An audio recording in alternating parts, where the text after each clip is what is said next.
A recap for the newcomers or also for the people who weren't a part of the congregation the first Sunday.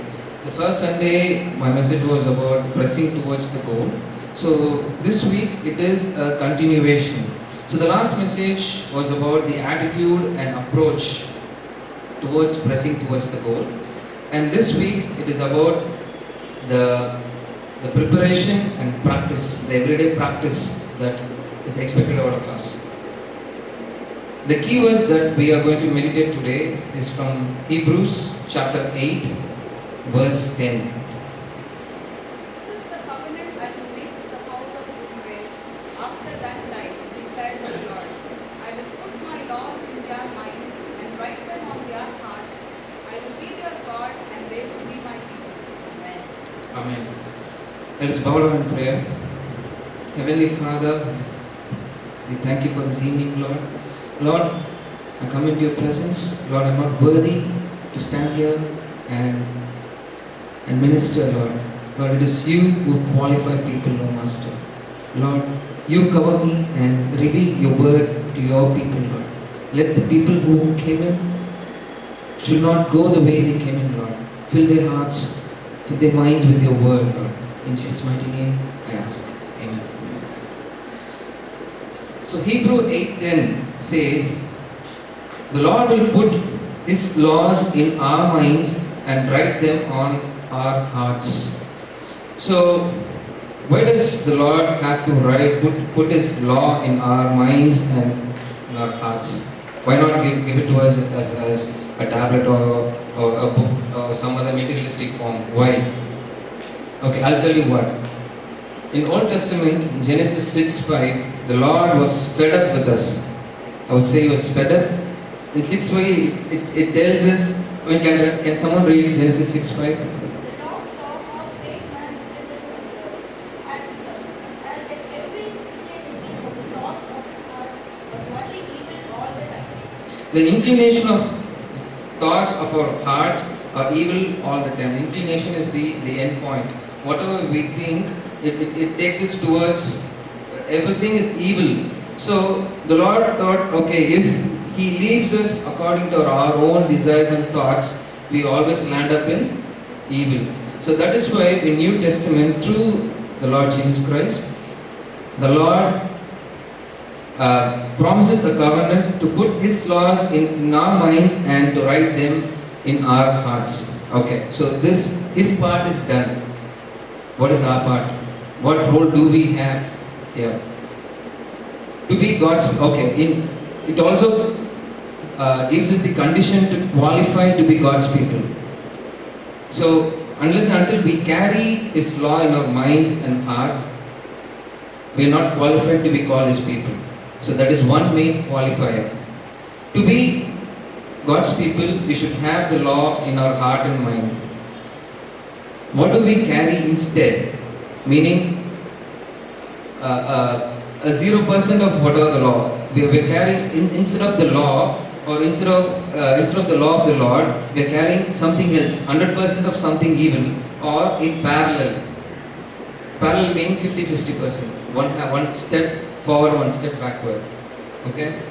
So we need to analyze ourselves today. So whatever decision that we take, any attitudinal change starts from the thought process. So first, we should let go of all our thoughts. Make sure that our thoughts are changed, cleared, so that we become God's people. So I'm going to take you to a few points of how to be prepared to be God's people. And first will be Romans. Let us move to Romans 8:5, chapter 8, verse 5. Those who live according to the sinful nature have their minds set on what the nature desires. But those who live in accordance with the Spirit have their minds set on what the Spirit desires. Okay, so this Romans 8:5 clearly and beautifully tells us how according are we living up. So those who live according to the sinful nature have their minds set on what the nature desires. The sinful nature will desire only sinful things. It will not allow us towards godly desires. And the next verse tells us that the mind of sinful man is death, but the mind controlled by the Spirit is life and peace. And the seventh is the ultimate verse. The sinful mind is hostile to God, does not submit to God's law, nor can it do so. It will not submit, nor we cannot try to make it submit. It will never. That's the law. So make sure that whatever thoughts that we have, are they inclined towards the Lord, or what are we in seek of? What are we following? So the second attribute to be of preparation is from the Daniel, the king Nebuchadnezzar's.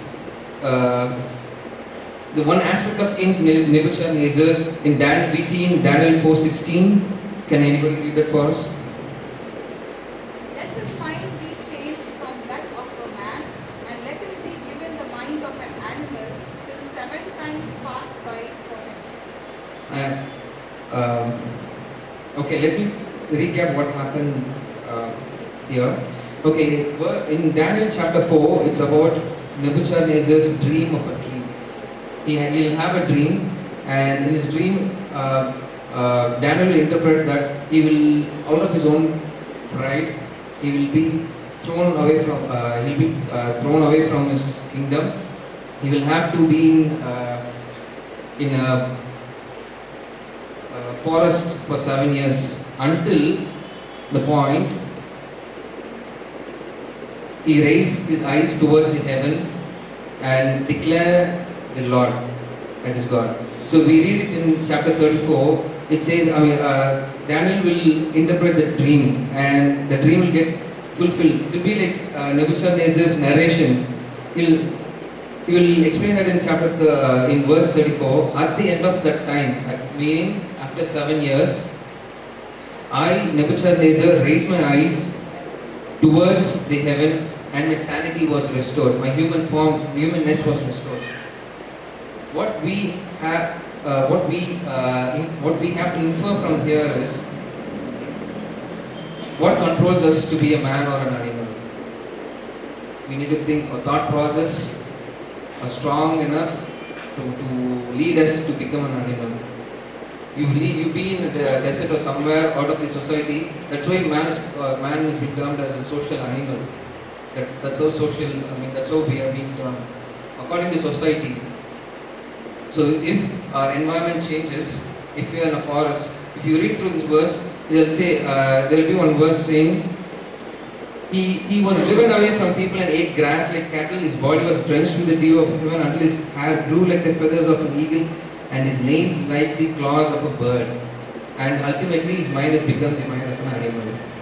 So what thoughts we carry in our mind matters a lot. It is very important. So until and unless we acknowledge the Lord of the heaven, this is the path that will take us. The thought process. And the third attribute is being a double-minded person. There are two ways to observe a double-minded person. Either a person will post two faces, meaning he will be good for a certain period of time. For a point of time, he does not like to have rules, to follow rules, to subdue to rules, and then he either fall back or he is caught between the two. So can we read James chapter 1 verse 8? He is a double-minded man, unstable in all he does. Okay, this is one of the characters of a double-minded person. So if you're not ready to set your foot down and follow the Lord with all of your heart, all of your mind, with all of your strength, and if you are oscillating between the two, between the worldly desires and the spiritual desires, this is how we will end up with. So we'll have to analyze ourselves. So if we are double-minded, whatever we do becomes unstable. There is no completion. We will not see the completeness in whatever we do. We will not be able to get the blessings God has for us. when we oscillate between the worldly desires and the spiritual desires.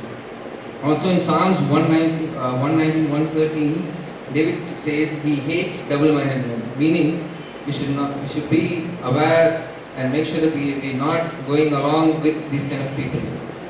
First, we should ensure that we don't fall under the list of double-minded men. Number two, these kind of people should not be in the list of our friends. Amen? Okay. So these three attributes are about the preparation. The first attribute is according to what we live. The accordance of our life will surely influence the accordance of the thought process that we have. Number two, unless and until we acknowledge the Lord of Heaven, we can also go to an extreme of saying that we will end up with a mind of an animal, losing the qualities of a human, the basic qualities of a human being. Number three, not being a double-minded person. So, the first thing is about the preparation. Okay, fine. We are prepared. We have chose. We have taken the choice to follow the Lord. Okay. So, what are we supposed to do? What are the practices that we should take forward? What are the efforts that we should take to make sure that we end up in reaching our goal? The first thing we need to understand is that this doesn't come up in one day. It happens only little by little. It's a slow, sustaining, steady process. So we should ensure that we don't. We take one step and we expect a lot out of it. That should not be the attitude. Take a step by step, a little by little, so that be ensure that you are in the right direction. The first attribute is of practice that we need to have it on every day is not being over-occupied in our mind. I would like to cite the example of Solomon. He was over-occupied with his thoughts he had the ultimate pleasures of the world. So he had the best of the wines, the works, the workers, the wealth, the music, the wisdom and women. And what did that lead him to? Right in Proverbs and Ecclesiastes. In Ecclesiastes it says, even though he had everything of the world, the best of the world, he felt an emptiness. Because once you're occupied with the worldly desires, you will for sure will have an emptiness of your heart unless until you have the Lord. You need to have a purpose. You run behind the world for something. What point of time? What purpose are you running? Does that drive you to run behind the world? Unless and until we analyze that, this is where we will lead up to. So in Corinthians chapter 7, verse 29, it says that we should have detached thoughts to be concerned. So we should have detached thoughts of the world so that we are concerned to please the Lord first. So that's what it says in 29 and 33. Can somebody read that for us? 1 Corinthians chapter 7 verse 29. What I mean, brothers, is that the time is short. From now on, those who have wives will live as if they have none. Those who mourn as if they did not. Those who are happy as if they were not. Those who buy something as if it were not theirs to keep. Those who use the things of the world as if not enclosed in them. For this world in its presence from is passing away. And in verse 32 it says, okay, people don't stare at me when after taking the literal meaning of 29. So it says, I would like you to be free from concern. An unmarried man is concerned about the Lord's affairs, how he can please the Lord. But a married man is concerned about the affairs of this world, how he can please his wife, and his interests are divided. Meaning, how we focus, what the priority that we give. Here, priority matters. It's not that you'll have to be detached. It is the priority. You have the Lord in the first place, everything will fall at the right place. Everything, the rest, you don't have to take much efforts, much concern. Once you set the Lord at the right place in your life, everything else will fall at the right place. Amen? The second practice is about the desires that we have. In Romans chapter 1 verse 21 says, the root cause for sin always starts from the heart. Can somebody read that for us? For although they knew God, they neither glorified Him as God, nor gave thanks to Him, but their thinking became futile, and their foolish hearts were darkened.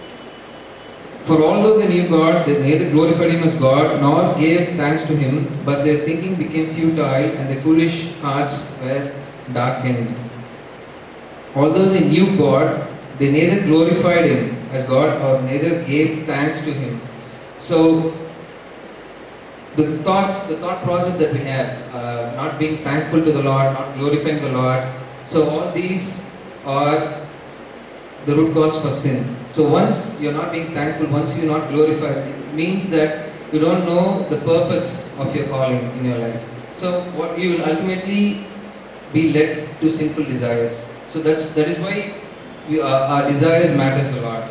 In Matthew's chapter 15 verse 19, it clearly evidently says that out of the heart there are always the outcome of the heart is always evil desires. For out of the heart come evil thoughts, murder, adultery, sexual immorality, theft, false testimony, slander. So we should be very cautious, because Satan, Bible says that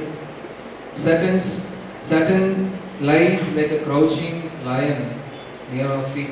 It's not literally like a crouching lion, it's about the thoughts, ready to put in evil thoughts that can deviate us, thoughts that can take us away from the purpose that we have for our life. So we should ensure that whatever, yes, we will put in a lot of thoughts in our heart. You cannot control eagles that fly in the sky above your head, but at least you can control them from laying eggs on our heads. Understand what I'm saying? You cannot control all those, whatever happens in your mind, but thinking we should be careful enough to choose the thoughts. Okay? The desires also, and the third attribute is the passiveness of mind. This is one area which we should be very much careful about. There is one proverb which will cite this attribute. Idle mind is devil's workshop. Amen. Okay. Can we move to Matthew chapter 12 verse 43? When an evil spirit comes out of a man, it goes to arid places seeking rest and does not find it. Okay, here it says it's not enough that we have a clean and empty mind. Though it's a clean, but it's an empty mind. It will always attract evil thoughts. So, what is the remedy? What are we supposed to do then? What are we supposed to fill our mind with? The Word of God. Unless until you spend time in reading Bible every day, a personal time, yes, listening to messages matters, coming to church matters, but unless and until you find God personally, this is where we'll end up with. That is why Jesus is also called as a personal Savior. Amen. So we should ensure that He is available for each one of us personally, as a counselor, as a person who can help us through, walk us through our everyday activities. Then why not we rely on Him? Why not we spend time with Him and get the mercy and grace for every day? So we are supposed to, we should ensure that we refresh, renew, restore of faith every day, every morning through God's Word personally. So these are the practices that I would recommend each one of us to follow on every day, every morning before we step out of our house. Above all these practices, okay, there are two very important things. We should realize that whom we are facing against, what kind of battleground are we in. First, we should know whom we are against, and we should know what kind of battleground we are in. So, can we read 2 Corinthians chapter 10, verse 4 and 5? The weapons we fight are not the weapons of the world. On the contrary, they have divine power to demolish strongholds. We demolish arguments and every pretension that sets itself up against the knowledge of God, and we take captive every thought to make it obedient to Christ. In chapter 4 it says, the weapons we fight with are not the weapons of the world. On the contrary, they have divine power to demolish strongholds. We should know what God has given us in our hands. What is given to us? What is available for us? What has been made available freely for us to take hold of and to face the world. In verse 5, it's very important here. We should demolish arguments and every pretension that sets itself up against the knowledge of the Lord. Every argument and every pretension that sets up against the knowledge of the Lord, that tries to bring down the knowledge of the Lord, that will try to deviate us from the knowledge of the Lord. Every argument, meaning every conversation that we have. Number 2, take captive of every thought to make it obedient to Christ. Controlling each and every thought that comes out of our mind to subdue it to be obedient to Christ. So this is very important here. The first thing, every argument or every conversation that we have, we should ensure that it does not stand up against the knowledge of the Lord, and every thought should not be disobedient. Unless and until we have this, we follow this. I mean, if we follow this, we can, I mean, this is very, this happens little by little. Satan will try to deceive you, Satan will try to put in a lot of discouraging thoughts, Satan will try to, try to put in a lot of things before you so that you are tempted a lot, but we should remain strong in faith. This is one area where we should be, where we should take courage, choose to follow. I mean, this will make us stand apart and will show to the world that we are Christians. According to this will change our attitude for sure. And the second very important everyday practice is from 1 Corinthians chapter 2 verse 16. For who has known the mind of the Lord that he may instruct him? But we have the mind of Christ. We have Mind of we have been given the, mind of Christ. what do we carry in our mind? So this has been given to us very freely. So all we have to do is declare every day in whatever situation we have. If there are any confusions that arise in our mind, if we are fearful of the situation that is before us, if we are fearful of taking any decision in any situation, always declare this word: I have the mind of Christ. Amen. We have the mind of Christ. We need to declare that. This is very important here. To face the everyday battles of the spiritual realm, we should declare this, that we have the mind of Christ. So this will help us to face any kind of situation that the Satan tries to throw against us. Amen. Okay, I would like to recap the practice that we discussed here. The first practice is not to have our mind over-occupied with worldly thoughts. Of course, it leads us to emptiness. Desires, what kind of desires that we have? Is that acceptable or forbidden according to the law of the Lord, which is the Bible? The passiveness or the idleness of the mind.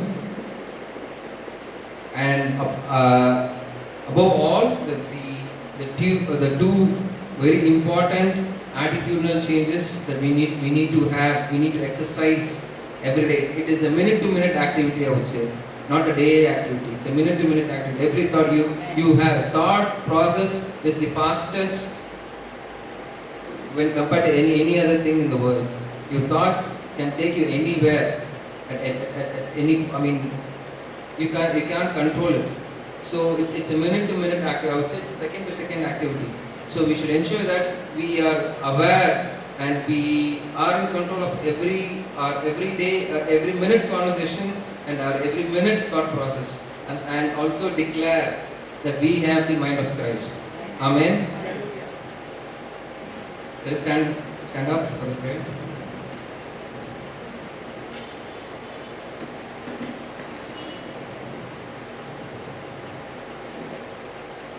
We have been chosen. People who make differences are always, I mean, they do not fall on the larger spectrum. They are always the shorter people. The people, even Jesus Christ chose 12 disciples to shake the world. So it is not about on which side we are, not about the amount of people that are with us, but on which side we are. We need to ensure that we are influential. Christians are influential people. We need to influence the world. We need to carry a different attitude, to stand apart in attitude and make sure we influence the world. Amen. Let us choose to go and preach the word of God and to influence everybody just the way Jesus did. Heavenly Father, we thank you for this evening, Lord. Lord, we believe that we are a chosen people. Lord, you have called us for a purpose, Lord. We believe that. We trust in your name, O Master. Lord, let not the evil thoughts or disturbing thoughts or distracting thoughts of the devil occupy our mind and deviate us from reaching the goal that you have set for us, O Master. Help us to be influential people, O Master. Help us to stand apart from whatever crowd we are in, O Master. Let us not follow the ways of the world, but to have your qualities, the qualities that you have. Help us to think and approach every situation the way you did when you were here, O Master, as a person. That's why in Bible it says, we have the mind of Christ. Give us your mind, O Master, to approach things, to think the way you think, to approach the way you approach, to testify the Lord the way you testify, to have faith, to exercise the faith the way you exercise the faith, O Master, the way you demonstrated the same to us as well, O Master. Lord, this is a very hard lesson which we have to be in control every minute. We need to be aware and in control every minute, O Master. Give us the strength, give us the courage, give us the wisdom, O Master. Lord, help us to renew the strength, renew courage, renew the faith, renew wisdom, renew the mercy that you through reading the Bible every day, Master. Help us to spend personal time in Bible every day, O Master. Help us to take a decision and to follow it, O Master. Help us to seek you desperately, O Master. We ask in your precious name. Amen. Thank you, church. Thank you so much for being here. And next time, try to bring in. I've been telling this 1+1 concept. Trying to bring in each one. Try to bring in at least one person. Let us make a difference. Amen. See you next week.